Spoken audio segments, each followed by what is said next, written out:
Welcome to Fast Tracking the Day of God. This podcast is for those eager to seriously engage with God's invitation to collaborate with Him.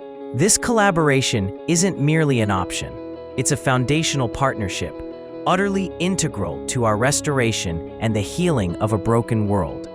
Through this collaboration, we will also fulfill the final prophecy, sharing the eternal gospel with the world, a message largely unknown to most people today.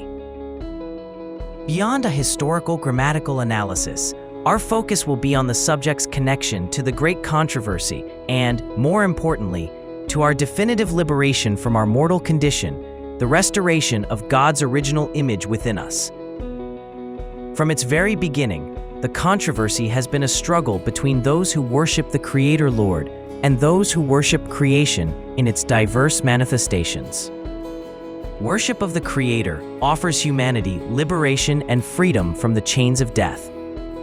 Conversely, the worship of creation culminates in the moral decline of humanity, created in God's image, ultimately leading to their enslavement. God called Abraham and his descendants to be a blessing to the nations. Even Joseph's mistreatments were turned into blessings for Egypt. However, over time, Israel grew complacent and forgot its mission, leading to a fading trust in God. We can learn from their mistakes. Remembering God's mission serves as a constant reminder of our own purpose. It is noteworthy that the plagues brought by Pharaoh's stubborn rebellion were not directed at the Egyptians themselves, but rather at their extensive pantheon of 1,500 deities. Pharaoh himself was even considered a god. Through these acts, Moses unequivocally demonstrated Yahweh's superior power over all other gods. In Egyptian mythology, Wadjet, the golden cobra adorning Pharaoh's headpiece, was revered as a god, believed to have achieved this status after surviving the consumption of 7 other cobras. This deity also symbolized authority over Lower Egypt, the very region where the Hebrews resided. The divine message to Pharaoh was unmistakable when Moses' staff transformed into a serpent and devoured the magician's snakes. The God in whom you place your trust is powerless before Yahweh. From the outset, this overwhelming evidence was clear to the Egyptian ruler. Furthermore, the following day, Moses carried the same rod to the river, offering Pharaoh yet another reminder of the divine evidence he had witnessed. Regrettably, Pharaoh chose to harden his heart. In Exodus 7, 8-10-29, the conflict intensifies between the living God and Pharaoh. Pharaoh, regarded as a deity by the Egyptians, seeks to assert his divine authority by dictating right and wrong. God, however, aims to liberate his people from Egyptian enslavement, while simultaneously revealing himself to the Egyptians and freeing them from their own gods. No one is destroyed by God. Rather, individuals bring about their own destruction. Those who suppress their conscience sow the seeds of unbelief, guaranteeing a harvest of its kind. Consider Pharaoh. By ignoring God's initial warning, he sowed obstinacy and reaped obstinacy. God did not force his disbelief. The seeds he planted yielded a harvest of resistance. This continued until he witnessed his land devastated, his firstborn and the firstborn of every family in his kingdom dead, and his army swallowed by the sea. Pharaoh's story powerfully illustrates the truth of Galatians 6:7. Whatsoever a man soweth, that shall he also reap. If only we understood this, we would be far more careful about what we sow in our minds. Prior to each plague, God provided unequivocal proof to Pharaoh. Even during the initial plague, God permitted the Egyptians to locate potable water by excavating near the river. Skeptics who deny God's existence explain the plagues as a series of unfortunate natural phenomena. They attribute the first plague to an algae bloom, which drove frogs from the river. The second plague, the subsequent death of the frogs, they claim, led to an increase in gnats, the third plague, and so on, through all 10 plagues.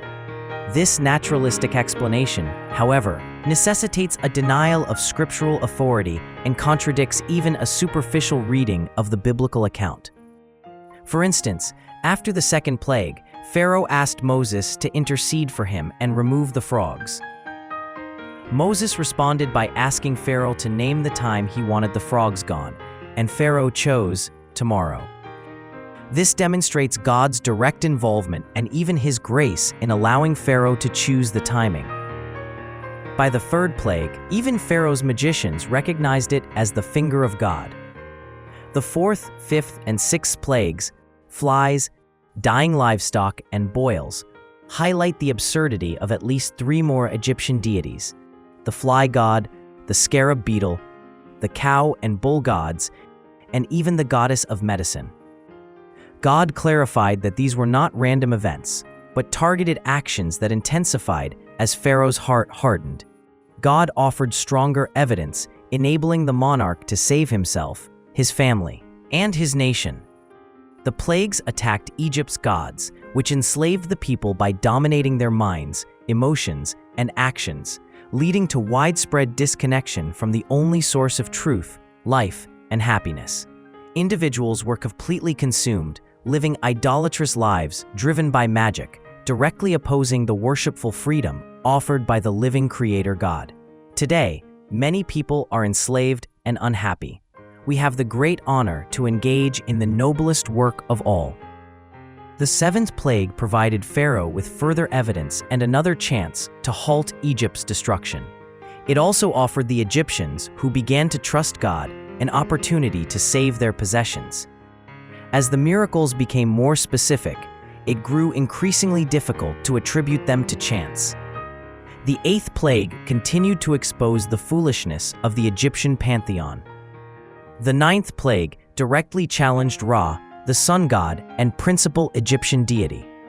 Throughout these events, God clearly distinguished between the Hebrews and the Egyptians, with God's people remaining unaffected by the plagues. Just as in ancient times, we may encounter individuals today who need our compassionate guidance to comprehend the true state of our world. Naturally, this requires us to first possess an accurate understanding of God ourselves.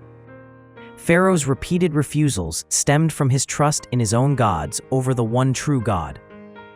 In our society today, what gods do we prioritize over our Creator?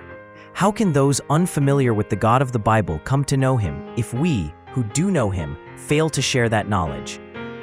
The Hebrews' relocation to Egypt, while alleviating immediate hunger, simultaneously immersed them in a polytheistic culture.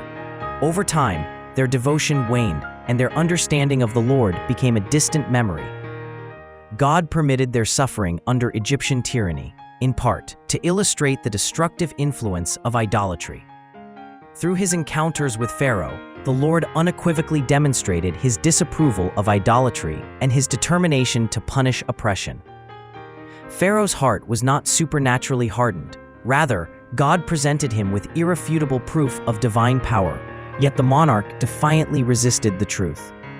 Each act of rejecting infinite power cemented his rebellion, with the initial refusal of the first miracle leading to a sustained pattern of defiance. We are called to participate in the greatest deliverance of all time, an exodus far exceeding the liberation of the Hebrews from Egypt. Send us an email to indestructiblekindness@gmail.com. We can help. Our active involvement in heaven's mission, alongside our Savior in resolving the great controversy, is essential for our restoration and entry into God's kingdom. We cannot fall into self-deception, like Pharaoh. We cannot harden our hearts by thinking that we have no part in the mission. Ignoring God's call can be catastrophic and self-destructive,